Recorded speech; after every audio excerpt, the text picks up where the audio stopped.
Muraho neza abakunzi b'amateka y'u Rwanda. Uyu munsi turajya ku rugendo n'amateka byihariye, aho turibanda ku bwami bwacu, abami bacu, abami b'intwari. Inshuti z'Isaya none namwe mukomeje guhumeka. Nibyo rwose, muri mu butware bw'umwami Imana Yesu Kristo. Nibyo, nanjye ndi mu butware bwe. Niyo mpamvu unje mu kiganiro cyitwa Isaya none uyu munsi.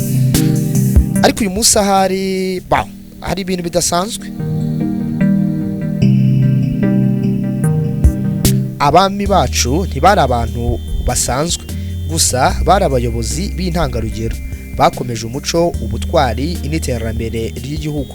Ubu rero turaza kuvuga kuri buri umwe ku giti cye, abo twakwita nk'imfura z'amateka y'u Rwanda, duhereye ku wa mbere kugeza ku wa 50. Turebe ibyo bakoze by'ingenzi n'uburyo ibikorwa byabo bitwigisha guharanira ibyiza n'umuco mwiza.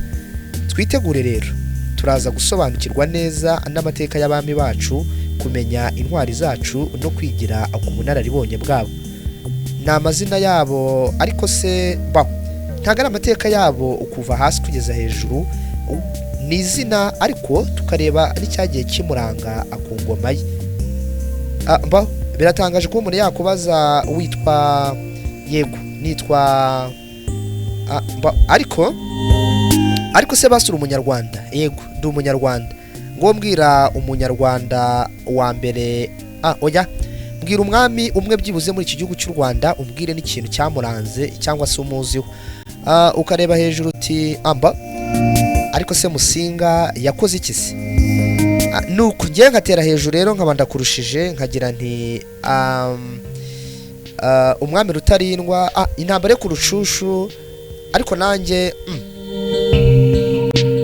byaba bibabaje kuba wenda utamenya umwami byibuze n'umwe ngo uvuge n'amateka yamuranze. Ariko humura, muri iki kiganiro cyitwa Isaya none ngiye kukugezaho urutonde rw'amazina y'abami 50 babayeho mu Rwanda. Aho biri bukunde turakubwira imyaka yabayeho, tunakubwire n'ikintu yibukirwagaho mu gihe cye na n'ubu abanyarwanda bamwibukiraho. Ngaho egera ifunguro ku meza, twiyumvire tunaganira ku bami 50 babayeho mu Rwanda. Njyewe ugiye kukugezaho aya mateka anitwa MM. Ngaho egera ifunguro, nanjye negera itasi y'icyayi, ndaje. Uyu munsi hari benshi cyane bakubwira yuko wenda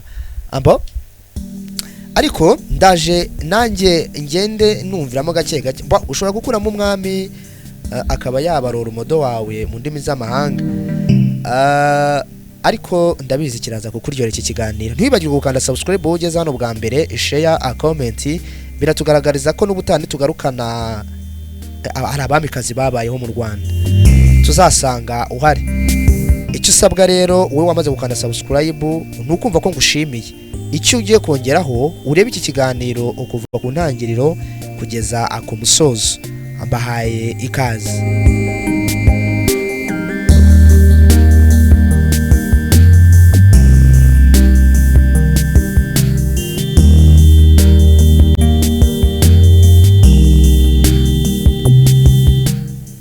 Abami b'u Rwanda n'imyaka yabo, cyangwa se uko bagiye bategeka imyaka yagendaga isimburana.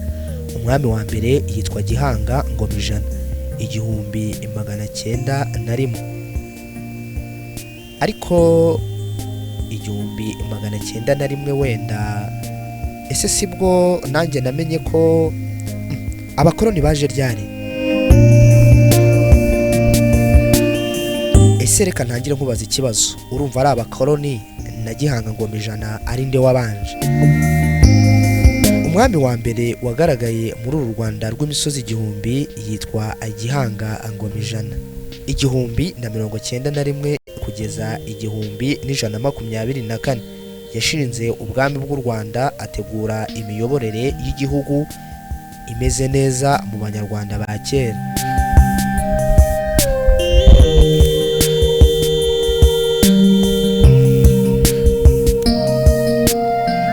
umwami wa kabiri yitwa Akanyarwanda wa mbere Gahima, 1124 kugeza ku 1157. yateje imbere imirima n'ubuhinzi mu Rwanda rw'Abanyarwanda rwa kera.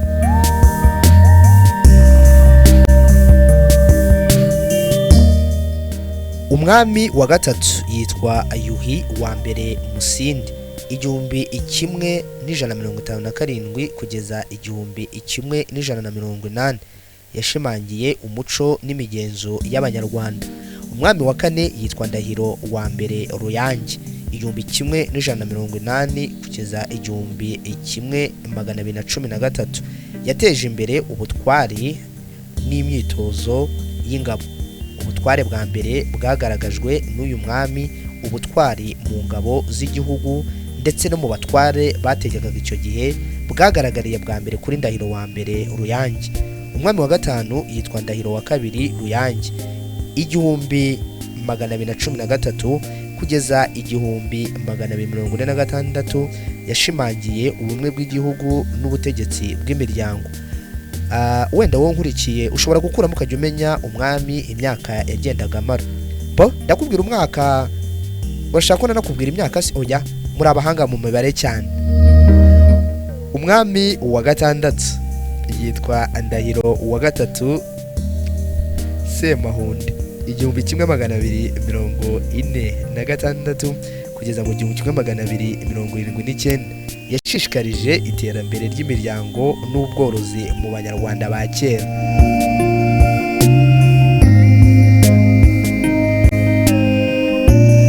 umwami wa karindwi yitwa Yuhi wa kabiri Gahima, 1279 n'1300.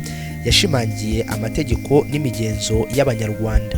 umwami wa munani yitwa Ndahiro wa kane Cyamatare, 1300 kugeza 1345. yamenyekanye cyane mu butwari n'ubutabera. ahangaha si yamaze imyaka 45 ku ngoma ngo cyangwa nuko ubunye umubare woroshye? nawe komeza ugerageze cyane. umwami wa cyenda yitwa Kigeli wa mbere Mukobanya, 1345 kugeza 1378. yateje imbere ubutabera no kubaka amahoro. umwami wa cumi yitwa Mibambwe wa mbere Sekarongoro, 1378 n'1411. yaranzwe no kuba yarashakaga ubutabera mu baturage ndetse akita ku butabazi ndetse akita ku bworozi, iterambere ry'imiryango. umwami wa 11 yitwa Yuhi wa gatatu Ndoli, 1411 kugeza 1444. yashimangiye ubucuti n'imibanire y'abaturage hagati yabo. umwami wa 12 yitwa Ndahiro wa gatanu Cyamatare, 1444 kugeza 1477. yari intwari mu ntambara n'iterambere ry'ubutegetsi. umwami wa 13 yitwa Ruganzu wa kabiri Bwimba, 1477 kugeza mu 1500. yamenyekanye mu kurwanya abantu bashakaga gutera u Rwanda no kubaka amahoro hagati y'Abanyarwanda. umwami wa 14 yitwa Mutara wa mbere Nsoro Samukondo, 1500 kugeza mu 1526. yateje imbere uburezi n'ubworozi. umwami wa 15 yitwa Kigeli wa kabiri Nyamuheshera, 1526 kugeza 1552. yubatse imiyoboro y'ubuyobozi n'ubutabera mu Rwanda rwa kera. umwami wa 16 yitwa Mibambwe wa kabiri Sekarongoro, 1552 kugeza 1576. yateje imbere ibikorwa rusange n'iterambere ry'imiryango.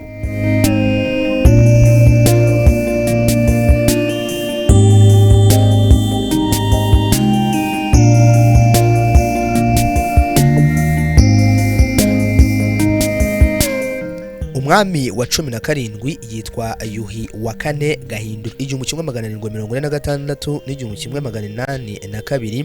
yamenyekanye nk'umwami w'amahoro n'ubwumvikane mu bantu. umwami wa 18 yitwa Mutara wa kabiri Rwogera 1882 kugeza 1853 yashimangiye imibanire n'abaturage kurwanya amacakubiri n'amaharakubiri mu baturage. umwami wa 19 yitwa Kigeli wa kane Rwabugiri 1853 kugeza 1895 yegura u Rwanda yubaka imiyoboro iteza imbere abaturage b'abanyarwanda abakera. umwami wa 20 yitwa Mibambwe wa gatatu Sentabyo 1895 kugeza 1896 yategetse igihe gito ariko afite ibikorwa by'ingenzi mu kuyobora.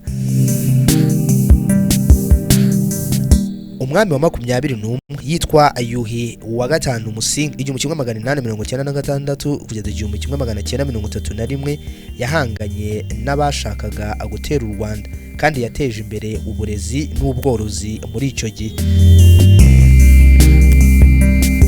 umwami wa 22 yitwa Mutara wa gatatu Rudahigwa 1931 kugeza 1959 yashimangiye uburezi, ubuzima n'imibereho myiza y'abaturage. umwami wa 23 yitwa Kigeli wa gatanu Ndahindurwa 1959 kugeza 1961 niwe mwami wa nyuma w'u Rwanda. ariko ahari wigeze wumva ibiganiro bitandukanye, ibyivugo bitandukanye, indirimbo zitandukanye, hari inanga ya ambo, hari abami babuzwe cyangwa se abashakashatsi batigeze babona mu bitabo bigiye bitandukanye byagiye byandikwa n'abashakashatsi b'u Rwanda, ariko bakagenda bumvikana mu bitekerezo bigiye bitandukanye. nkanjye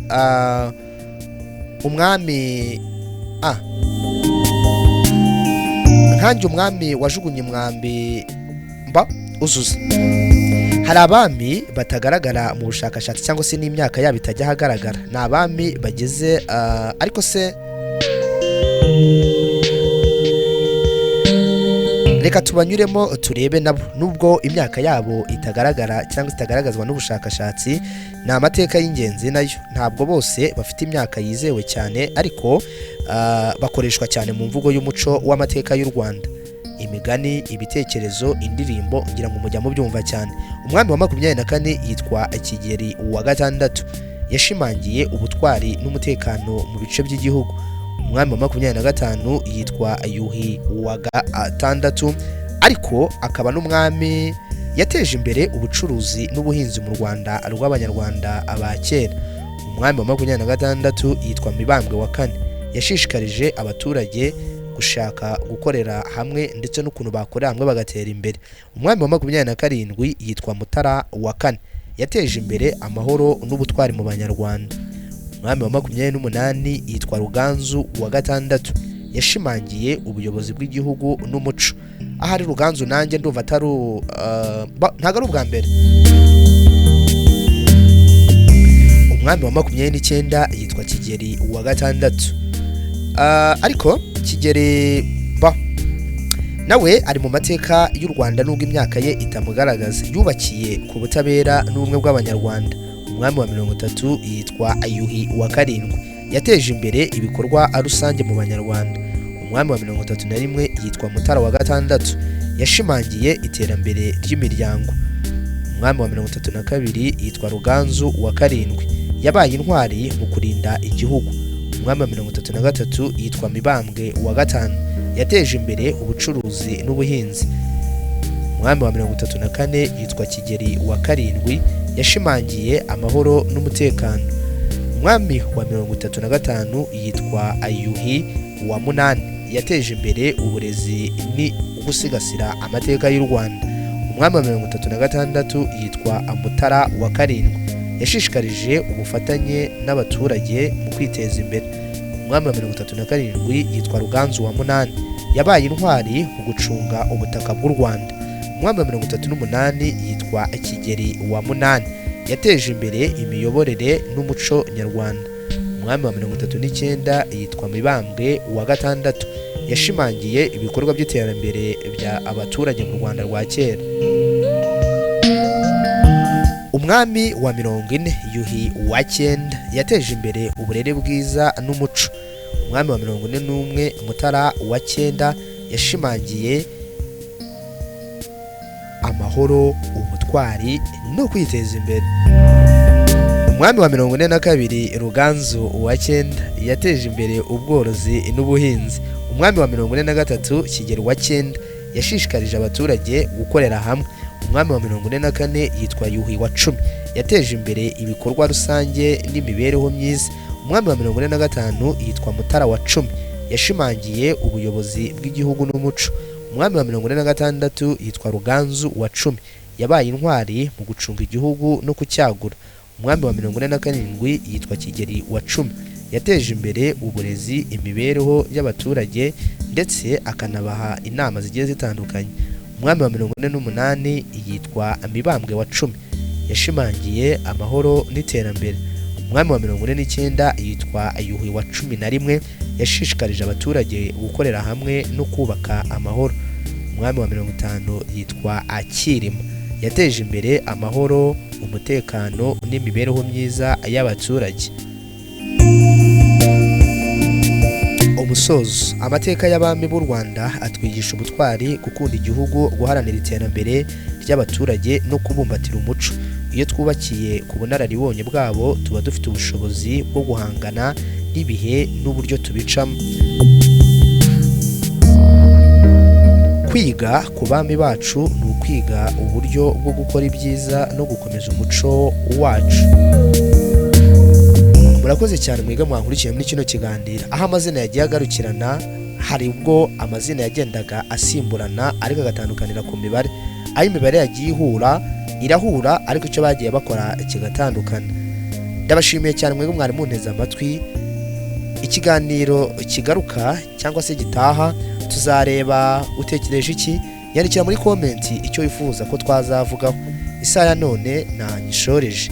Ntibibagirwe gukanda subscribe wowe ugeze hano bwa mbere, ukanda like ndetse no gusharinga.